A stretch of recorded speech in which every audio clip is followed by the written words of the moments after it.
നാം ചെയ്യുന്ന ജോലി ഒരിക്കലും ഭാരമാകരുത്.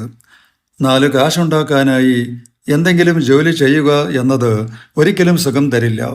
നിരാശയുടെ ഒരു പ്രധാന കാരണം ആന്തരിക സംഘർഷമാണ്. സംഘർഷത്തിന് കാരണം ജോലിയും അഭിരുചിയും തമ്മിലുള്ള പൊരുത്തക്കേടാണ്.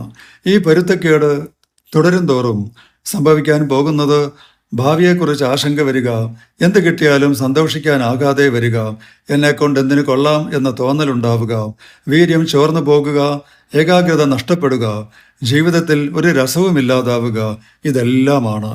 നമുക്ക് ഇണങ്ങിയ ജോലിയിൽ നമുക്ക് സ്വാഭാവികമായി അഭിരുചി ഉണ്ടാകും. അഭിരുചിയുള്ള ജോലിയിൽ ആത്മാർത്ഥമായി നില ഉറപ്പിക്കുന്നതാണ് ദുഃഖം മാറ്റാനുള്ള പ്രധാന ഉപായം. ഇണങ്ങുന്ന ജോലി സന്തോഷം തരും.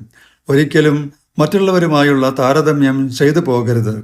അവരുടെ ജോലി അവർക്ക്, എൻ്റെ ജോലി എനിക്ക്. എനിക്ക് തൃപ്തി നൽകുന്ന ജോലിയാണ് എൻ്റെ ജോലി. അത് ഞാൻ എത്ര ഭംഗിയായി ചെയ്യുന്നു എന്നതിലാണ് കാര്യം. ഇതിനെ സ്വധർമ്മം എന്ന് നമ്മുടെ ആത്മീയ ഗ്രന്ഥങ്ങൾ വിശേഷിപ്പിക്കുന്നു. സ്വധർമ്മത്തിലാണ് ഊർജവും ഉത്സാഹവും ലഭിക്കുന്നത്. ഈ വിഷയത്തിൽ ഭഗവത്ഗീതയുടെ ഒരു സുപ്രധാന നിരീക്ഷണമുണ്ട്. അവനവൻ്റെ കർമ്മമണ്ഡലത്തിൽ സമർപ്പിതനാകുന്ന മനുഷ്യൻ സിദ്ധി നേടുന്നു, അതായത് ജന്മസാഫല്യം കൈവരിക്കുന്നു.